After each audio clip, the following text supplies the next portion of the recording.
Se liga nisso, pessoal. Olha esse filamento, olha esse material do Sol sendo expelido, sendo lançado basicamente na direção da Terra. Richard, o que está acontecendo? Devemos correr para as montanhas? Isso, pessoal, que vocês estão vendo, eu vou até dar um zoom aqui para a gente conseguir ver melhor. Ó. Se liga que ali em cima, ó, naquele quadradinho, Earth Scale, é a Terra em escala. Se a gente colocasse o nosso planeta lá, do ladinho do Sol ali, ó, esse é o tamanho da Terra em comparação com o Sol e, portanto, em comparação com esse monstro aqui, ó, um verdadeiro tiro de bazuca, né, que é lançado pelo Sol. Agora que a gente já tem a comparação ali da Terra com relação ao Sol e a esse monstro que é lançado, vamos dar um zoom aqui, ó, olha esse material sendo expelido, né, isso basicamente é uma linha de campo magnético do Sol que se desprende, ela está repleta de material, ela se desprende e repara num detalhe, parece dar a impressão que ela se desprende e ela se divide em duas, tá? Em um modelo mostra que ela se divide e no outro modelo que eu vou mostrar para vocês, que é a previsão dos próximos dias, fala que não, que isso não se dividiu. Mas a gente consegue perceber aqui, ó, claramente esse material sendo ejetado e detalhe, pessoal, isso acontece sem ter uma ligação de explosão de radiação acontecendo nessa região ativa. Simplesmente teve a ejeção de massa coronal, sem a explosão de radiação. Não que não teve explosão de radiação, teve, mas foi em outros pontos do Sol, também já vou mostrar para vocês. Ou seja, é meio atípico. Sim, Isso. é meio atípico. E isso, pessoal, deve chegar na Terra agora, no dia 20, agora, quarta-feira, tá? Meio que de ombrada. Não deveria ser muita coisa, não deveria nem fazer cócega na gente por ser meio de ombrada, tá? Só que teve uma coisinha que vai acontecer também, né? Que é o seguinte, vai chegar no dia 20, né?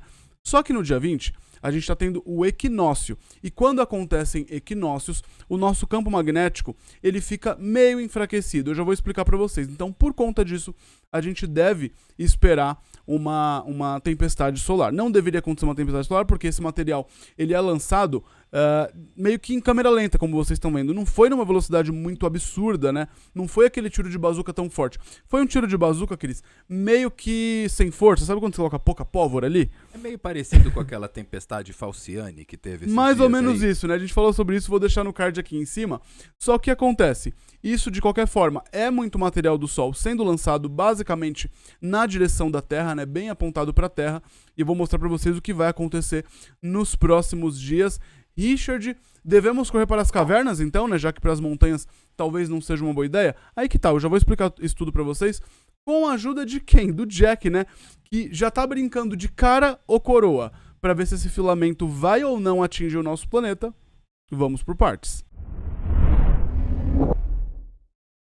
Antes, pessoal, antes de mais nada, eu vou mostrar uma explosão de radiação que aconteceu hoje, 18 de março de 2024. Porque aquele filamento que se desprende e vem, como eu disse, basicamente na direção da Terra, aconteceu ontem no domingo. Isso aconteceu hoje. Foram duas explosões de radiação de classe M. Em cima do lance, então, hein? A gente tá em cima do lance. Se liga nisso, ó. Olha o play, ó. Olha aqui, ó. Olha essa região já praticamente se escondendo aqui, ó. Olha o flare aqui. Faz um X, mas não foi de classe X. Foi de classe M. Não que não seja forte, foi muito forte. E na verdade foram duas, tá? Aqui mais uma vez a Terra em escala, pra gente ter uma dimensão do tamanho disso tudo. E isso mesmo sendo de uma região ativa, que é a região ativa 3612, a AR3612, ela já está se escondendo no limbo noroeste do Sol, tá? No limbo noroeste do Sol, mas mesmo assim chega aqui como de classe M ainda assim, né? Apesar disso, nenhuma região ativa nesse momento no Sol tem uma complexidade que coloca em risco para explosões de classe X. Não que elas não possam acontecer, a gente está vendo explosões de classe M acontecerem, apesar disso, mas não tem nenhuma região ativa com uma polaridade muito complexa ali, a ponto de falar pra gente, ó, é um alerta para explosão de radiação de classe X. Não, isso não tem. Mas ainda assim, estão acontecendo explosões e ejeções de massa coronal por lá. Agora sim, a gente vai falar sobre esse grande filamento. Se liga nisso. Olha esse grande filamento se rompendo, lançando material para o espaço. Richard, como que isso acontece, né? Basicamente, não parece tanto, né? Só que basicamente o que a gente está conseguindo ver é isso aqui, ó. Essa imagem, ela chamou muita atenção alguns anos atrás. Muita gente achava que não era real, só que isso, sim, pessoal, é real e mostra exatamente isso, um filamento se desprendendo do Sol, e esse filamento é basicamente isso aqui, ó. São linhas de campo magnético do Sol, né? O Sol ele é repleto de linhas de campo magnético, polo norte, polo sul, em toda a superfície do Sol, né? Ao redor de todo o Sol. E aqui, por exemplo, imagina que isso é um polo norte e isso é um polo sul, né? Essa linha, ela sai daqui, ela faz um loop aqui e se conecta para cá, né? E todo o material do Sol, aquele vento solar que está sendo expelido o tempo inteiro, parte disso vai se acumulando em toda essa região, né? Que é como se fosse uma mola de campo magnético. Então esse material solar vai se acumulando ali, vai aquecendo, vai criando muita energia e libera do nada dessa forma aqui que vocês estão vendo, ó, desse filamento. Sabe o que também pode ser liberado do nada aqui, ó, o dedinho no like. Quem estiver gostando do vídeo não esquece, deixa o like, se inscreve no canal e ativa o sininho das notificações para não perder nenhum vídeo novo. Richard, eu quero ajudar ainda mais. Você pode clicando aqui em Seja Membro ou em Tornar-se Membro. Assim você vai ter acesso a conteúdo exclusivo e ainda por cima vai estar dando aquela força para o canal Galeria do Meteorito. Só que, continuando aqui, ó, então, quando isso se desprende, a gente vê isso. Só que quando não é direcionado para a Terra, né, quando acontece meio que na lateral ali do Sol, a gente consegue ter uma visão melhor desse filamento se rompendo e desse material solar sendo lançado para o espaço.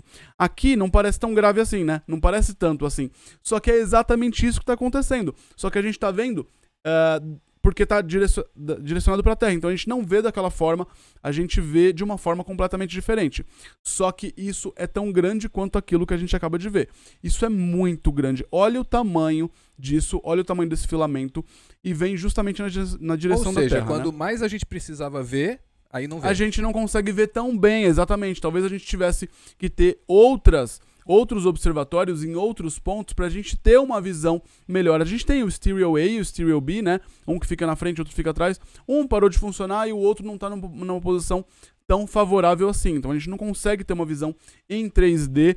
Aqui a gente consegue ver de uma forma muito melhor. Só que isso aqui a gente consegue ver quando não é direcionado para a Terra, né? Então, sim, isso se desprende ontem, né, lá do Sol, domingo, 17 de março. Então, o que a gente vê é basicamente isso, uma linha de campo magnético se rompendo, né, e lançando esse material para o espaço, na região sudoeste do Sol. A gente vê também, pessoal, uma auréola parcial, um anel parcial. E isso que vocês estão vendo agora é esse anel parcial. Repara que ali dentro a gente tem a imagem que a gente estava vendo, né? Diminuída, sobreposta à imagem do coronógrafo, né?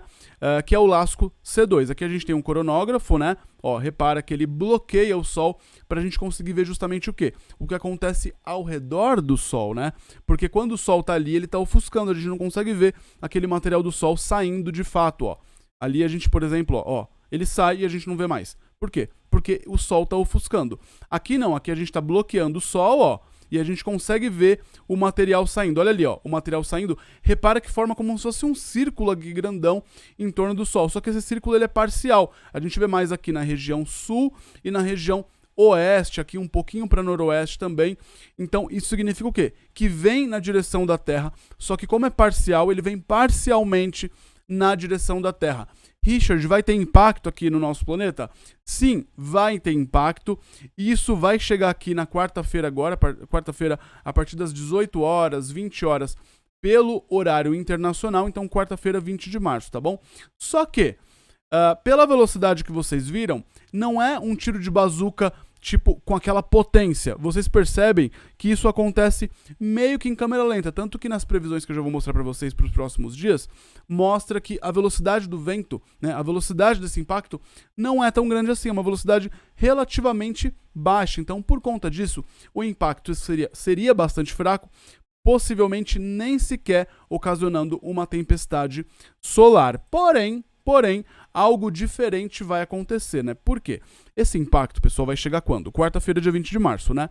Então, isso é exatamente o dia do equinócio de outono pra gente que tá aqui no hemisfério sul e equinócio de primavera para quem tá lá no hemisfério norte. O fato é equinócio, ou seja, é quando a Terra ela tem o dia igual, né? Tanto no hemisfério norte quanto no hemisfério sul. Por algum motivo, o nosso campo magnético ele fica mais enfraquecido nos dias em torno dos equinócios. tá? Então, como vai acontecer exatamente no dia do equinócio, né? Apesar do golpe ser meio de ombrada, ele é direcionado para a Terra, ele atinge o nosso planeta, só que não numa velocidade tão grande e não bem em cheio. Então, era para acontecer uma tempestade solar? Possivelmente não. Só que como vai ser justamente no equinócio, né? Então é esperado sim uma tempestade solar, pelo menos de nível G1, podendo chegar até a nível G2. Isso vai gerar também auroras de equinócio, ou seja, é um efeito, eles chamam de efeito do equinócio, né? Criam-se fissuras no campo magnético da Terra. Quem explicou isso pela primeira vez foi o Russell McPheron, tanto que isso é chamado de efeito Russell McPheron. E eu vou mostrar para vocês aqui uma coisa. Pode acontecer, basicamente isso aqui, ó. Isso aqui é um time-lapse que mostra apenas 10 minutos, pessoal. Olha isso. Olha o que acontece em apenas 10 minutos. Isso aconteceu algumas semanas atrás. Olha lá, ó.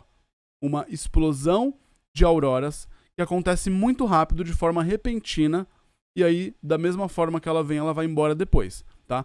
O efeito do equinócio, que é esse efeito que eu tô falando para vocês, pode resultar nisso, né? Um campo magnético cheio de fissuras, então a gente pode ter uma tempestade solar de nível G1 ou de nível G2. Richard, o que você acha que de fato vai acontecer?